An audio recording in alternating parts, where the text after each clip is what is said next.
De quoi allons-nous parler dans cette vidéo? Je viens d'avoir une rencontre avec quelqu'un. Ça, c'est toujours bon. Ça me ramène à la base. Toujours revenir à la base. Comme je le disais dans la dernière vidéo, au début, je voulais toujours aborder de nouveaux sujets pour parler du plus de choses possible. Et ça l'a peut-être donné une espèce d'importance égale à tous les sujets. Ce n'est pas le cas. Il y a des sujets plus importants que d'autres. Je l'ai déjà dit, je le redis en ce moment dans cette vidéo. Quand on regarde les chaînes de reconditionnement de la douleur en anglais, ils se répètent constamment. Constamment, constamment, constamment. Ce n'est pas un problème, c'est la solution, la répétition. Qu'est-ce qu'on fait quand on veut se pratiquer pour devenir bon dans quelque chose, à un instrument? On répète, on se pratique, on répète. Quand on est dans une troupe de danse, on répète, on fait des répétitions. C'est la clé de l'apprentissage. Répéter, répéter, répéter. Donc quand je parle aux gens, ça me fait revenir à la base. La personne avec qui je parlais n'était pas familière avec le concept de l'impératif du symptôme. C'est crucial, c'est vraiment une des clés pour comprendre ce qui se passe avec vous. J'ai une vidéo qui s'appelle l'impératif du symptôme. Il y a d'autres vidéos aussi que je vais faire apparaître à l'écran qui traitent le sujet de près et de loin, mais d'assez près pour que ça soit bon de les regarder. L'impératif du symptôme, c'est vraiment la clé. Sinon, lorsqu'un nouveau symptôme apparaît, on peut paniquer. Au lieu d'avoir la réaction appropriée qui est de non seulement ne pas paniquer, mais voir que c'est un bon signe. Quand les symptômes bougent, changent de place, quand un nouveau symptôme apparaît, c'est excellent. Excellent, c'est un excellent signe. Vous devriez être content. Donc, familiarisez-vous avec l'impératif du symptôme. Votre cerveau veut vous avertir qu'il y a du danger. Vous avez mal au dos. Je vais vraiment le simplifier ici. Et là, de plus en plus, vous n'avez plus peur de votre mal de dos. Votre cerveau fait ouf. Moi, je veux l'avertir, là, je suis en hyper-vigilance. Je veux sonner l'alarme. Il faut que je l'avertisse, il y a du danger. Il n'a plus peur de son mal de dos. Boum! Mal de genou. Ah, là, il va comprendre. C'est dangereux. Il ne porte plus attention à la vieille alarme. Je vais lui donner une nouvelle alarme, encore plus forte. Et là, non seulement il ne faut pas paniquer lorsqu'il y a un nouveau symptôme, il faut se réjouir. Se réjouir? Se réjouir. Un nouveau symptôme. C'est un cas d'exception exceptionnel. C'est un beau cas d'exception. Votre cerveau a surréagi. Il a surjoué sa main, il a bluffé et il n'avait aucune carte. Il n'avait pas des bonnes cartes, il a carrément bluffé. Et là, vous pouvez caler son bluff. C'est ah cerveau. Non, la douleur structurelle ne fonctionne pas comme ça. L'impératif du symptôme, ce n'est pas que la douleur qui bouge. Moi, j'avais toujours mal à au moins un endroit. Et là, je priais. Des fois, j'avais mal à seulement un endroit. Et là, je me disais, si seulement la douleur peut s'en aller dans mon pied, je n'aurai plus de douleur. Et là, ça changeait d'endroit. Mais un jour, j'ai eu mon souhait. Je progressais dans le reconditionnement de la douleur. La dernière douleur physique est partie. Et là, boum! Anxiété. Boum! Coup de barre, coup de fatigue. Quand c'est pas la douleur, c'est l'anxiété. Quand c'est pas l'anxiété, c'est la fatigue. Quand c'est plus la fatigue, qu'est-ce qu'on fait? Syndrome de la jambe sans repos. Retour à la douleur. C'est un carrousel perpétuel. Peu importe. Donc, c'est dans le livre de Sarno, Guérir le mal de dos, qu'il nous introduit au concept de l'impératif du symptôme. En français, familiarisez-vous avec l'impératif du symptôme. Ça va vous empêcher de paniquer quand il y a un nouveau symptôme. Comprendre ce qui se passe. C'est une distraction. Ça met l'emphase sur le physique. Pivoter du physique vers le psychologique, du structurel vers l'émotionnel. Ah, j'ai mal au genou. J'ai mal au dos. Qu'est-ce qui se passe avec moi émotionnellement? Donc ça, c'était pour la première section de la vidéo. Très important, l'impératif du symptôme. On ne le répète jamais assez. Maintenant, le thème principal de la vidéo, ça va être le truc du frère jumeau ou le truc de la sœur jumelle. Ça, il n'y a ça dans aucune autre chaîne de reconditionnement à la douleur. C'est mon truc personnel. Et ça, c'est un bon message que je peux vous donner. Inventez vos propres trucs. C'est un processus créatif. Je suis en train de lire un livre très intéressant de Fred Amir.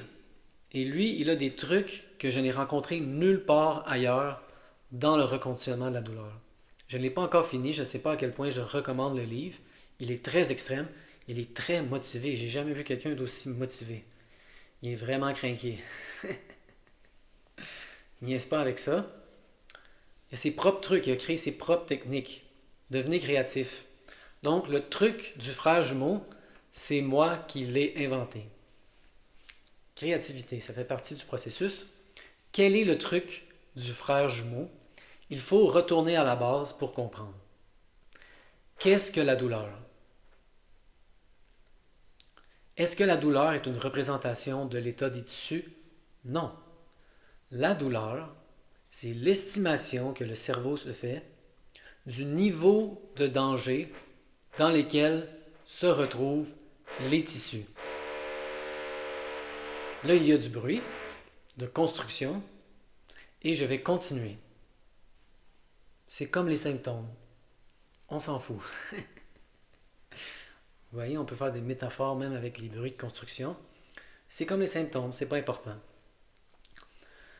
Donc la douleur, c'est l'estimation que le cerveau fait du niveau de danger dans lequel se retrouvent les tissus. Qu'est-ce que ça veut dire? Lorsqu'on a mal, ça ne veut pas dire qu'il y a des dommages aux tissus. Pincez-vous. Quand on se pince, le moment où on a mal, ce n'est pas le moment où il y a des dommages aux tissus. Le corps nous avertit avant. Donc, voyez la courbe comme ça. Ici, c'est le dommage au tissu. Vous pincez, vous pincez. C'est ici que la douleur apparaît. Elle apparaît avant qu'il y ait des dommages au tissu. C'est normal, il y a ce qu'on appelle une zone tampon. Et là, le problème, lorsqu'on devient sensibilisé, hyper sensibilisé, c'est que la zone tampon devient de plus en plus grande. Et il suffit d'une petite bosse comme ça dans la route, hop, hop, hop, et votre cerveau veut vous protéger. Votre cerveau vous avertit, oh, vous êtes près du seuil de destruction, de dommages au tissu. Mais non, c'est loin, là. L'individu moyen, c'est raisonnable. Évidemment, on ne veut pas avertir l'individu au moment du dommage, il faut l'avertir avant. Il faut qu'il y ait une zone tampon. C'est normal. Donc, voyons la métaphore d'une voiture sur la route.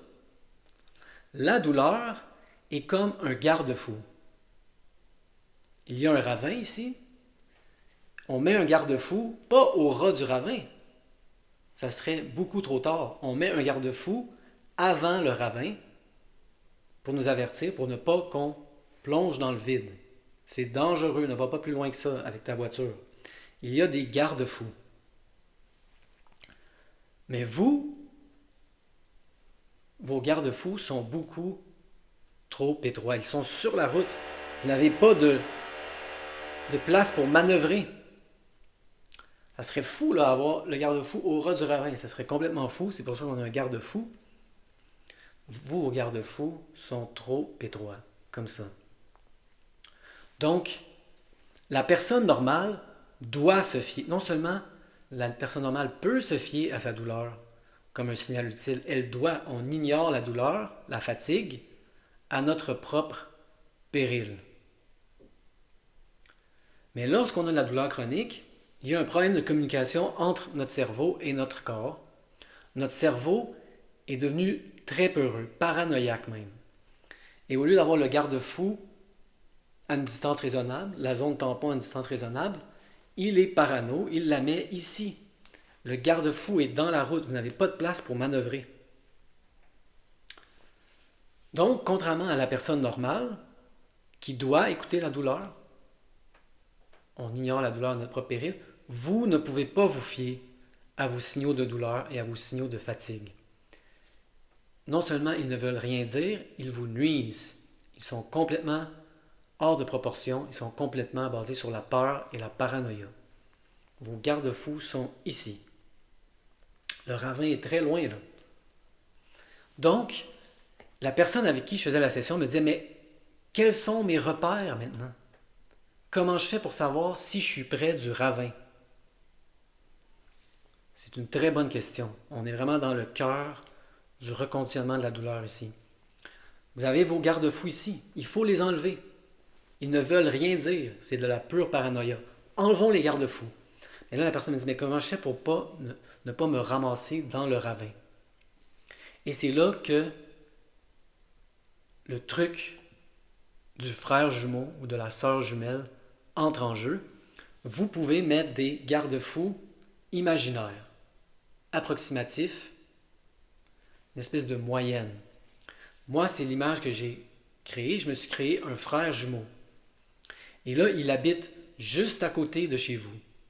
Si vous êtes marié, le frère jumeau est marié. Si vous avez 2 enfants, le frère jumeau a 2 enfants. Dans ce cas-ci, ils ne sont plus à la maison, ils sont déménagés. Et votre frère jumeau n'est pas très en forme. Il mange beaucoup de chips, regarde la télé. Il n'est pas en forme horrible, mais ce n'est pas quelqu'un de très en forme. Il ne fait pas assez d'exercice. Ce n'est pas quelqu'un de très souple. Il ne fait pas assez d'étirements, de yoga, etc. Et là, à chaque fois que vous voulez faire quelque chose et vous vous demandez, est-ce que je dépasse la limite? Dans mon cas, j'ai 40, cette personne-là était plus vieille. Vous vous dites, de toute façon, j'ai 60 ans, j'ai 70 ans, j'ai 80 ans. Comment est-ce que je me comporte? Où sont mes garde-fous? Où sont la limite de la douleur ou de la fatigue qui m'avertit que je suis trop près du ravin? Et là, vous vous imaginez ce frère jumeau, cette sœur jumelle, et vous dites, est-ce que lui, il serait capable de le faire? Et vous faites exactement ça. Vous vous comportez comme, vous vous demandez, est-ce que je peux faire cette activité? Est-ce que mon frère jumeau serait capable? Oui, vous le faites. Même si ça fait mal, même si ça fait mal. Même si je suis fatigué, même si vous êtes fatigué. Comportez-vous comme cette personne se comporterait. Donc, dépendamment de l'étape où vous êtes, si vous êtes quelqu'un qui... Et là, cette personne-là me donne des belles nouvelles. Wow! Le ménage que ça prenait une semaine à faire, admettons, plusieurs jours. Maintenant, elle fait le ménage en une seule journée. Wow! Elle a sorti plein de vieux livres qu'elle hésitait à mettre dans une nouvelle bibliothèque. Et là, pendant des jours, elle se penchait comme ça. Elle mettait les livres dans la bibliothèque. Et ça allait bien. Ça va de mieux en mieux. Mais elle se disait, comment je vais savoir si j'en fais trop? Qu'est-ce que je fais si j'ai un nouveau symptôme? C'est pour ça qu'on parlait de l'impératif du symptôme. Et là, l'image du frère jumeau, de la sœur jumelle est idéale. Quand on est rendu à cette étape-là, on peut presque tout faire. Mon frère jumeau qui n'est pas en forme, est-ce qu'il peut passer l'aspirateur en une journée? Oui. Donc, on peut passer l'aspirateur en une journée. Ce n'est pas dangereux. Est-ce qu'on peut mettre beaucoup de livres dans une bibliothèque? Oui. Et là, elle me demandait, mais toi, tu parles de faire du jogging, de la nage, de la bicyclette. Dis-moi, j'ai pas vraiment le goût de faire ça. Est-ce qu'il faut vraiment que je fasse tout ça? Je dis, non, non, non, moi, je voulais faire ça. Trouvez vos propres objectifs. Elle aimerait faire de la bicyclette. Elle aimerait faire de la danse. Donc, je lui disais, imagine-toi, on parle de ça beaucoup, de la visualisation, imagine-toi dans le plus de détails possible en train de faire de la bicyclette. Tu fais de la bicyclette comme ça, le vent, la brise dans les cheveux, avec un sourire aux lèvres. Tout est beau, tout glisse comme dans du beurre. On est heureux, sans le sentiment d'être heureux. Vois-toi en train de faire de la bicyclette. Et là, lorsqu'on veut faire de la bicyclette, combien de bicyclettes est-ce qu'on fait? posez vos garde-fous imaginaires. Combien de bicyclettes mon frère jumeau, peu en forme, serait capable de faire? Donc là, on ne commence pas en faisant 50 km la première journée. Mon frère jumeau peut-il faire de la bicyclette? Ça fait longtemps qu'il n'a pas fait. Prenez ça mollo. Il faut se remettre en forme. Mon frère peut-il se remettre en forme, mon frère jumeau? Oui. Mais prenez ça mollo. On prend son temps. Est-ce qu'on peut faire du triathlon? Est-ce qu'on peut monter l'Everest? Est-ce que mon frère jumeau devrait faire du triathlon? Non. Il mange des chips et il regarde Netflix un peu trop souvent. Est-ce qu'il peut recommencer à faire de la bicyclette? Oui, tranquillement. Est-ce qu'il peut aller danser, faire de la danse en ligne? Oui.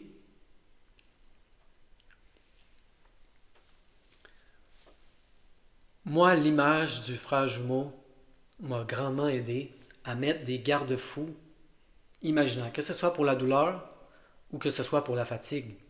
C'est la même chose avec la fatigue. Vous êtes dans la voiture. Qu'est-ce que la fatigue? La fatigue, c'est la lumière qui clignote, qui vous avertit qu'il n'y a presque plus d'essence. Il y a une zone tampon là aussi.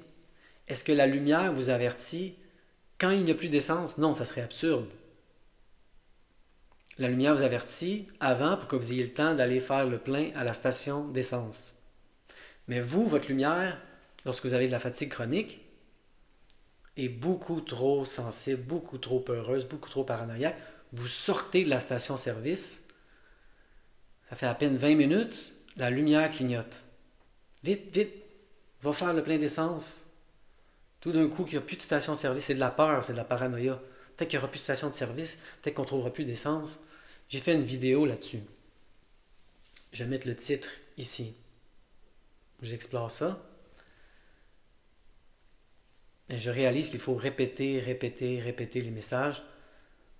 Moi, quand je regardais les vidéos en anglais, ils ont répété le même message 1000 fois.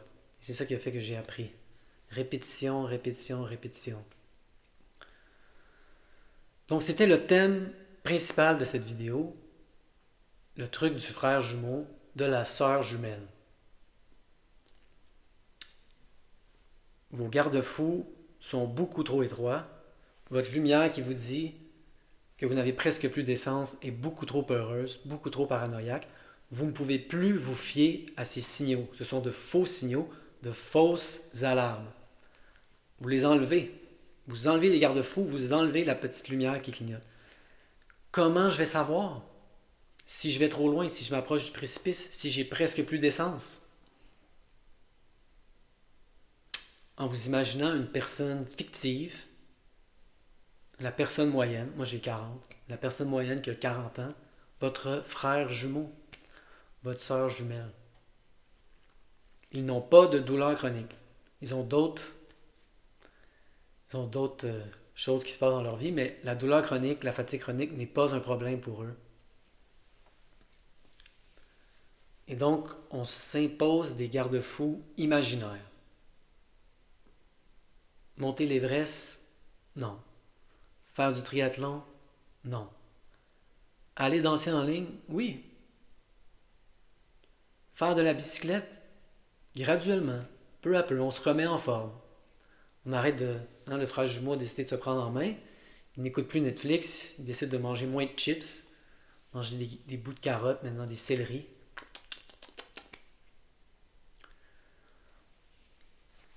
On se remet en forme. Moi, je suis allé plus loin que j'avais besoin d'aller. Je me disais, mais pourquoi tu fais tout ça? Pourquoi tu fais du jogging, de la nage, de la bicyclette? Parce que je voulais me dépasser, je voulais voir jusqu'où je pouvais aller. Mes tendances naturelles, c'est pas de faire autant d'exercices, mais je voulais aller jusqu'où. Je voulais pousser les choses le plus loin possible. Comme ça, j'ai prouvé à mon cerveau. J'ai dit, regarde, là, je suis capable de faire tout ça. Je suis capable de faire du jogging et de la bicyclette dans la même journée. Donc là, ne me déclenche pas de la douleur pour des petites activités de rien du tout. Là. Tu vois jusqu'à où je suis capable d'aller? On est capable d'aller. Et vous n'avez pas besoin de faire ça. Moi, je voulais faire ça. Faites des choses qui vous plaisent. Faites des choses qui font plaisir à l'enfant en vous, l'enfant intérieur. Faire de la bicyclette. Yay! Faire de la danse en ligne. Ce qui vous plaît. ce qui vous ferait plaisir. Faites-vous plaisir. Imaginez-vous heureux, là, en train de faire de la bicyclette pour aller faire de la danse en ligne. Un frisson dans le dos, là. Donc c'était ça le thème de la vidéo, c'était le truc principalement du frère jumeau, c'est-à-dire le truc des garde-fous imaginaires, de la lumière qui nous avertit qu'il n'y a presque plus d'essence imaginaire, et retourner à l'impératif du symptôme. Quand c'est plus la douleur, peut-être que ça va être la fatigue. Quand c'est plus la fatigue, peut-être que ça va être l'anxiété. Ça, c'est l'impératif du symptôme. Un des concepts, le concept le plus important de Sarno, c'est une distraction. Vous êtes distrait par le physique au lieu d'aller dans le psychologique. Qu'est-ce qui se passe avec moi psychologiquement, émotionnellement? Donc voilà, c'était la vidéo sur le frère jumeau.